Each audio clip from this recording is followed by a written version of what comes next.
Good morning everyone.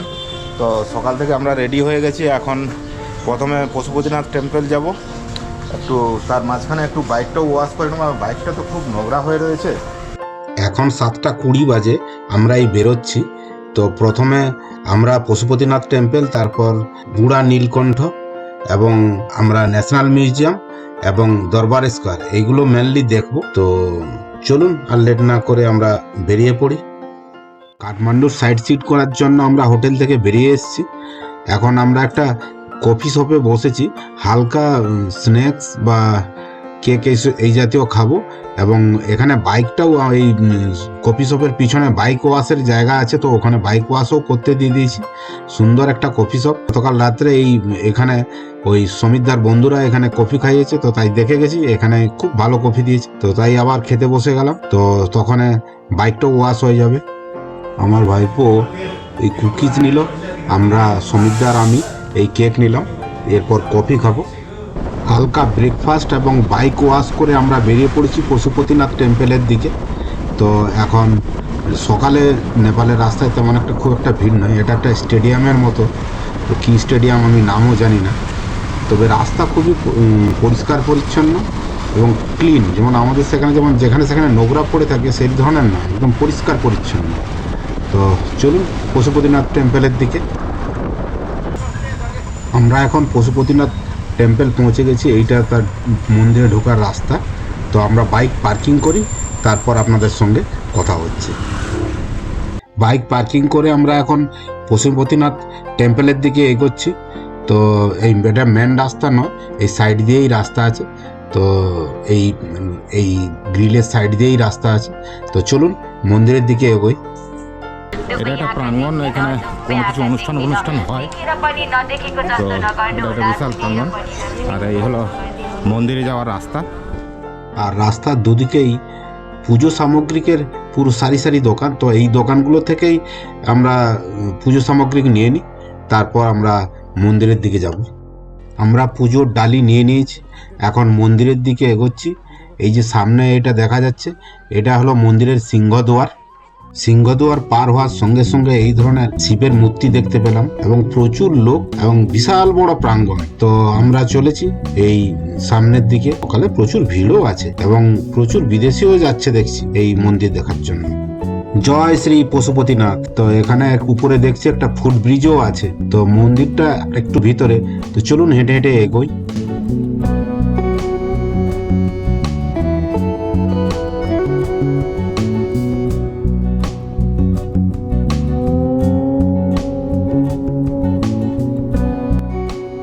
Shri Pashupatinath টেম্পলের যে main gate, সে গেটের সামনে এসে গেছি। তো এখন আমরা পুজো দিতে ঢুকছি। তো এখানে সম্ভবত ক্যামেরা অ্যালাউ করে না, তো দেখি যতটা দেখাতে পারি।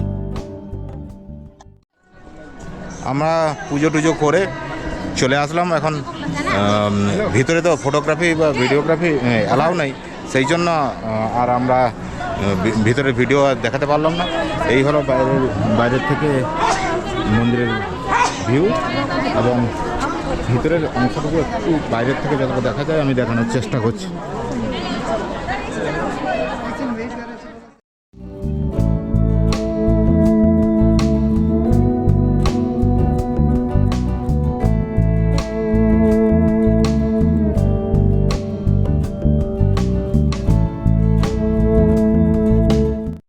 এখন আমরা বাইকের কাছে আস্তে আস্তে যাচ্ছি।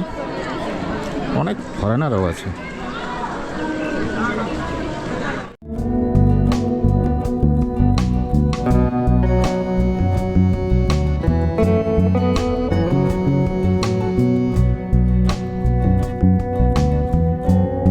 আমাদের পুজো করানো হয়ে গেছে। এখন আমরা বুড়া নীলকণ্ঠ যে টেম্পল আছে ওটাতে যাচ্ছি, এখান থেকে 9 কিলোমিটার। তো চলুন। এখন 10:20 বাজে, আর আমরা বুদ্ধা নীলকণ্ঠ টেম্পলের দিকে চলেছি। তো সামনের ভিউগুলো কিন্তু খুব সুন্দর। তো চলুন আর লেট না করে এগোই। আমরা এখন বুদ্ধা নীলকণ্ঠ মন্দিরে এসে গেছি। এই সামনেই মন্দির, এই সামনেই মন্দির। এটা হলো মন্দিরের গেট, এই গেট দিয়ে ঢুকছি আমরা। আমি জানতাম এই মন্দিরের নাম বুড়া নীলকণ্ঠ, কিন্তু বুড়া নীলকণ্ঠ নয়, এটা বুদ্ধা নীলকণ্ঠ টেম্পল। আমরা এখন মন্দিরের ভিতরে ঢুকছি, ওকে আবার ক্যামেরা বন্ধ করতে বলছে আমাকে। ভিতরে ফটোগ্রাফি অ্যালাউ নেই, তাই ফটোগ্রাফি করতে পারলাম না। তবে দর্শনটা খুব সুন্দরভাবে হয়েছে, একদম সুন্দরভাবে আপনাদের আবার দেখিয়ে দিচ্ছি।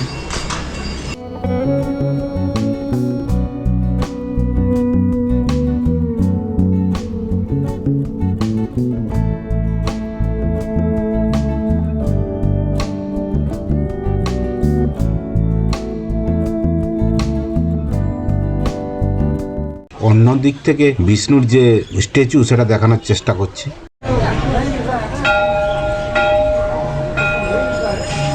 বুদ্ধা নীলকণ্ঠ টেম্পল দেখা কমপ্লিট, এখন আমরা বাইরের দিকে যাচ্ছি।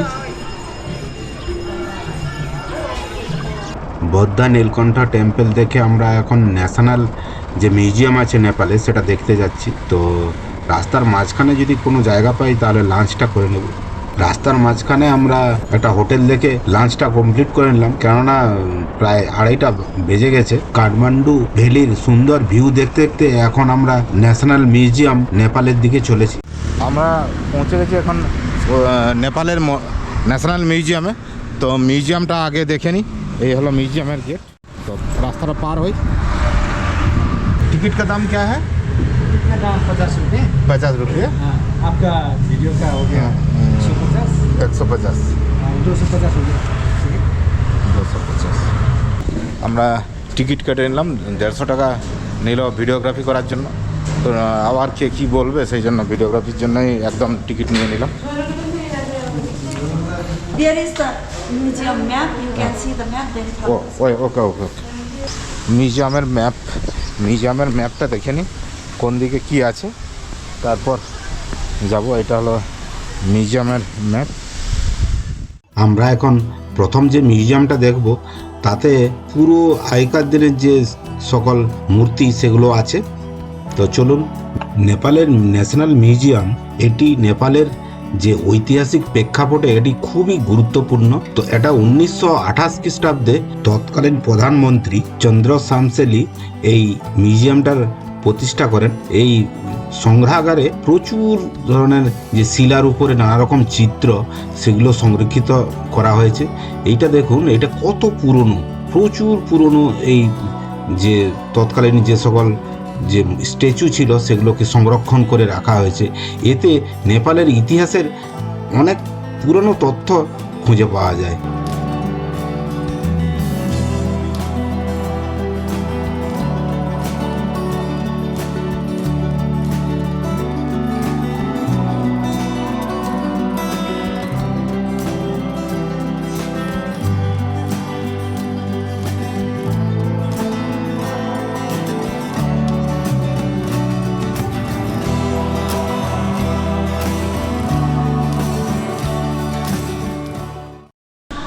এইটা পশুপতিনাথের যে টেম্পলের যে ধরনের মানে লিঙ্গটা আছে সেই ধরনের বানানো। এখানে বিভিন্ন দেবদেবীর যে সকল পুরনো দিনের জিনিস সব রাখা আছে। এই যে এটাও সেই পশুপতিনাথের। বুদ্ধা নীলকণ্ঠেতে যে স্ট্যাচুটা আছে, এই তার মানে শয়ন অবস্থার স্ট্যাচু, এটা সেই স্ট্যাচুটাই আছে।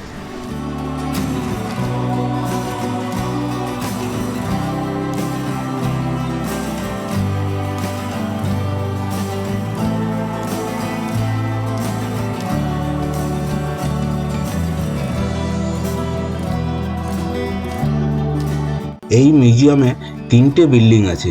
তো এইটা হলো মেন বিল্ডিং, তো মেন সংগ্রহালয়। তো এখন যেগুলো দেখছি এগুলো সব মেটালের তৈরি। তো আগে যেগুলো দেখেছিলাম সেগুলো সবই ছিল পাথরের।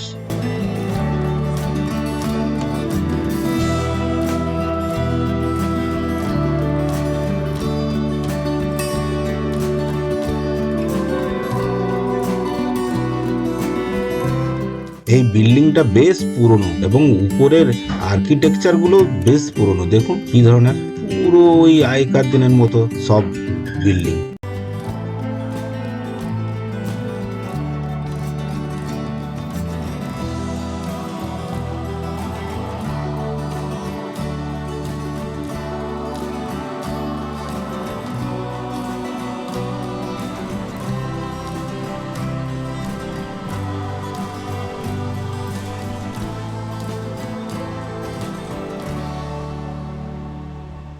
এর ফার্স্ট ফ্লোরে এখন যাচ্ছি।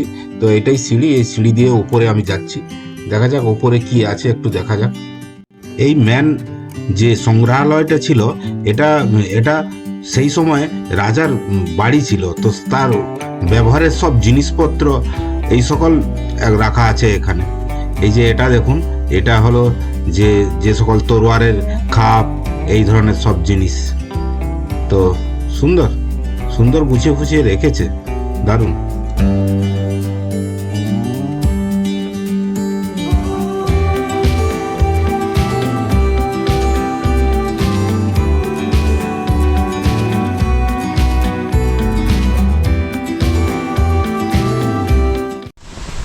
এখন আমরা যাচ্ছি বুদ্ধিস্ট আর্ট গ্যালারি। তো গার্ডেন ফার্ডেন খুব সুন্দরভাবে সাজানো। আর এখন আমরা আর্ট গ্যালারির ভিতরে ঢুকে গেছি। তো এখানেও দেখ সেই ধরনের সেই মূর্তি, যে এগুলো সব মেটালের মূর্তি, খুব সুন্দর একদম পালিশ ফালিশ করে সব রেখেছে। এদিকেও সেই ধরনের মূর্তি, কিছু পাথরেরও। তবে এটা বলতে পারি আপনাদের যে দেখার অনেক কিছু আছে, কিন্তু এই শর্ট ভিডিওর মধ্যে সব কিছু তুলে ধরা খুবই কঠিন। তাই যতটা পেরেছি একটু দেখানোর চেষ্টা করছি। এখানে যেমন আবার দেখুন ওই তার মানে চিত্রকলা, লিপি, তার মানে ছবি টবি সব আঁকা। এই দেখুন এই কাপড়ের উপরে নানা রকম ছবি আঁকা, খুব দুর্ধর্ষভাবে এঁকেছে। এখানে সব কিছু তার ডিটেলস সব লেখা আছে।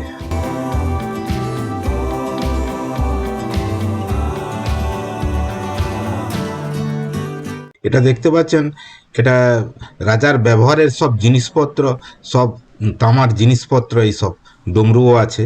তো এইটা হলো লিপি, দেখুন সুন্দরভাবে সাজিয়ে রেখেছে, তার তখনকার দিনের লিপি। আর এগুলো সব এই যে তখন যে পুজো হতো, এটা তো হিন্দু রাষ্ট্র, পুজো হতো, তার সব সামগ্রিক এখানে আছে। আমরা এখন আর্ট গ্যালারির বাইরে চলে এসেছি। এখানে একটা ভিন্টেজ কার সুন্দরভাবে সাজিয়ে রেখেছে। এই কার নেপালের রাজা ব্যবহার করতেন, এবং এই কারটা সুন্দরভাবে এবং কালার পেন্ট করে রাখিয়েছে। বেশ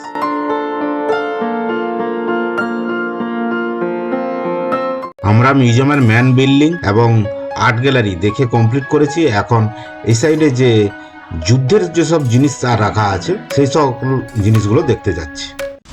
পুরোনো দিনের ওই কামান ফামান সব একদম সাজানো আছে। কামানের গোলা একদম অরিজিনালি যেগুলো ছিল সেই ধরনের। এদিকে এবং এদিকে ওর স্প্রিং ফিস্প্রিং সব আছে।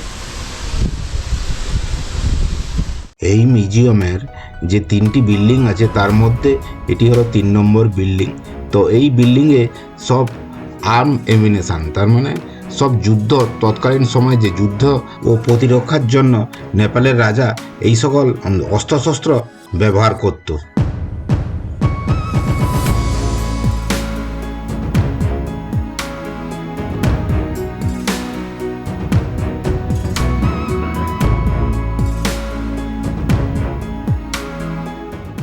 এখানে নেপালে যে সকল জীবজন্তু দেখা যায়, তাদের সব ডেমি করে রাখা আছে, এবং অরিজিনাল চামড়া দেওয়া আছে, কিন্তু একদম ডেমি করে সুন্দরভাবে সাজানো আছে। আর এইটা হলো একটা কিসের একটা সিং। এটা হলো নেপালে যে সকল বার্ড দেখা যায়, পাখি, তো সেগুলো সুন্দরভাবে এই সাজিয়ে রেখেছে। আর এদিকে বিভিন্ন ধরনের স্কালগুলো সাজিয়ে রেখেছে। এখানে একটা বাইসনের সিং দিয়ে সাজিয়ে রেখেছে।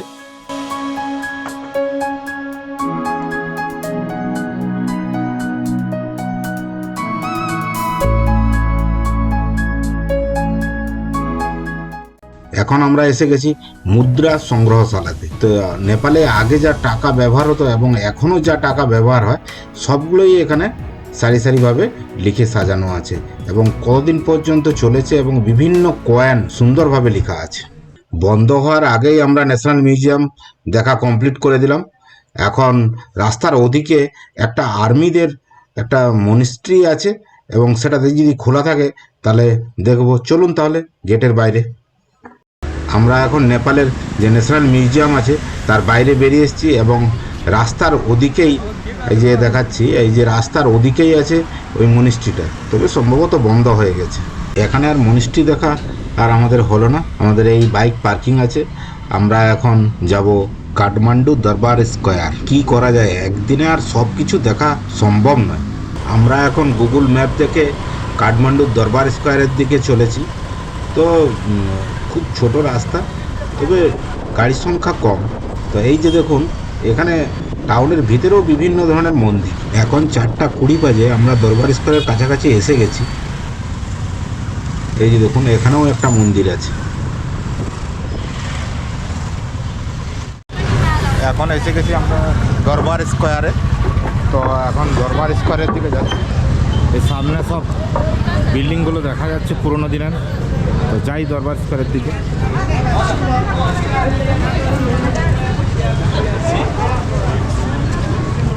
আমরা টিকিট কাটলাম 250 টাকা করে।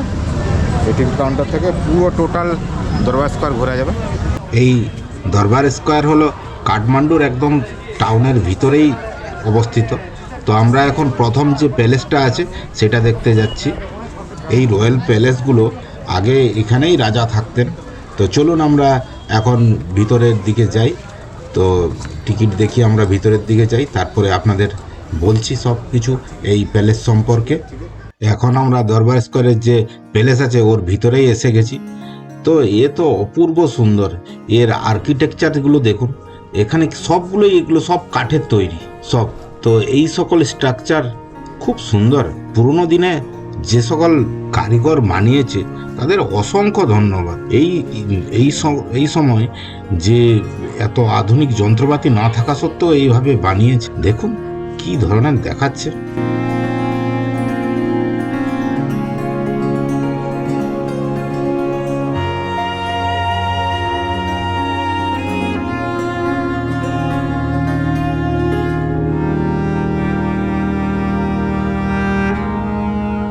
এই প্যালেসের ফার্স্ট ফ্লোরে আমরা এখন এসে গেছি। তো এই উপর থেকে এই জানালার মতো আছে, এটা দিয়ে নিচে রাজার ফ্যামিলির সবাই কি হচ্ছে দেখতো। তো এই ধরনের জানালা আছে, তো তাতেই আমি দেখছি। এখন আমি এসে গেছি জাস্ট ফার্স্ট প্লেসের পিছনে, যে আপনার সুইমিং পুল, এখন যেটা সুইমিং পুল বলা হয়, তখন এই স্নানের জন্য এই জায়গা ছিল, যে রাজার ফ্যামিলির সবাই এখানে সুইমিং পুল হিসেবে এগুলো ব্যবহার করতো।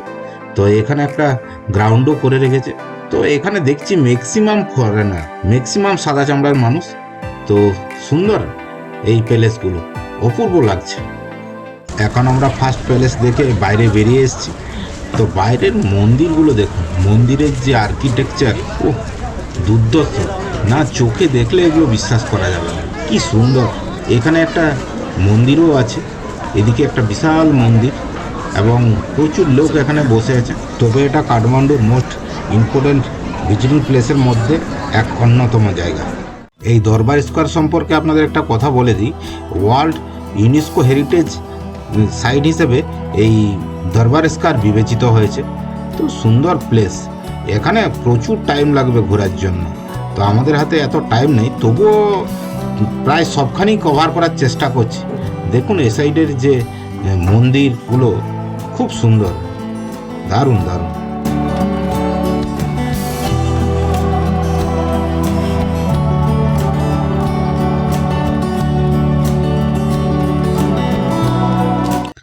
এই সামনেই দেখতে পাচ্ছেন গোল্ডেন প্যালেস। তো এই গোল্ডেন প্যালেসের ভেতরে যাব এখন আমরা। তো প্রায় একই ধরনের আর্কিটেকচার সবগুলো প্যালেসেরই। তো এই ভিতরে একটা মন্দিরের মতো আছে। তো চারি সাইডের ভিউটা একবার দেখে নিন। এই টোটালটা হলো এই প্যালেসের ভিউ, এবং এর ফার্স্ট ফ্লোরও আছে। তো সেখানেও উঠবো আমরা। প্রথমে নিচেটা দেখে নিই, তারপর আমরা উপরে উঠবো।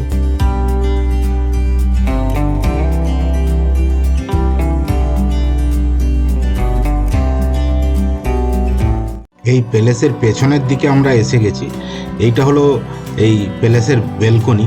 তো এইখান থেকেই সবাই ভিউ দেখে। তো আমরাও দেখবো উপরে উঠলে। চলুন তাহলে উপরে।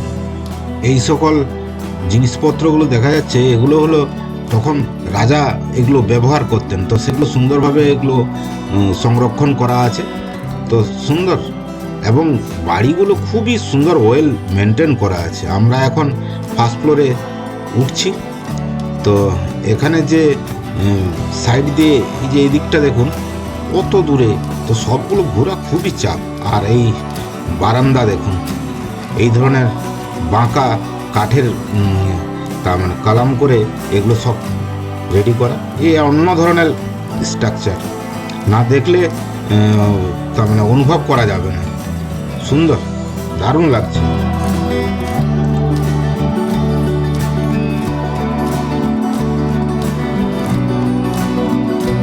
এই জানালা দিয়ে সামনের ভিউটা দেখুন, সামনেই আপনারা দেখতে পাবেন একটা মন্দির।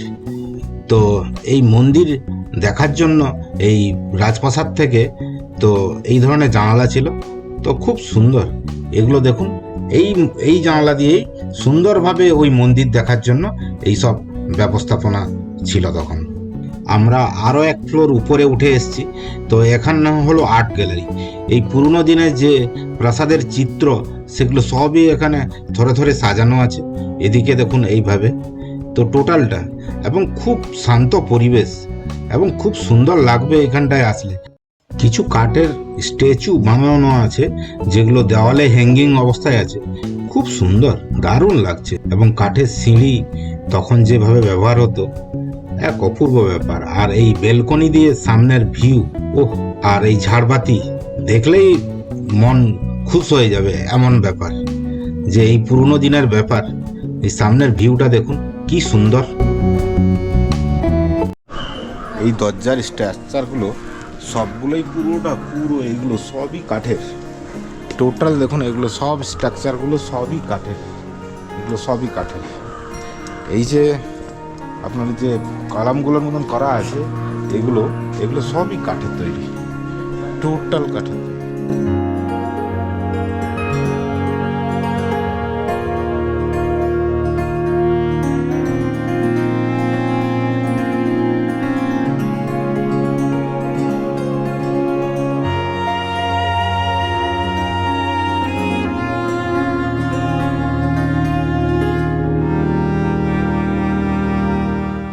এখন আমি দাঁড়িয়ে আছি এক মন্দিরের সামনে।